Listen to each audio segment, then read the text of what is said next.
भारत का मत एकदम स्पष्ट है।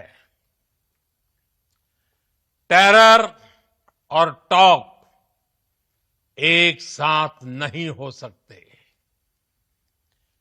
टेरर और ट्रेड एक साथ नहीं चल सकते और पानी और खून भी एक साथ नहीं बह सकता।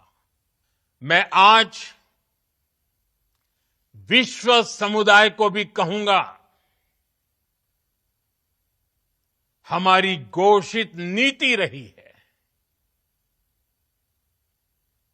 अगर पाकिस्तान से बात होगी तो टेररिज्म पर ही होगी। अगर पाकिस्तान से बात होगी तो पाक ऑक्युपाइड कश्मीर, पीओके, उस पर ही होगी।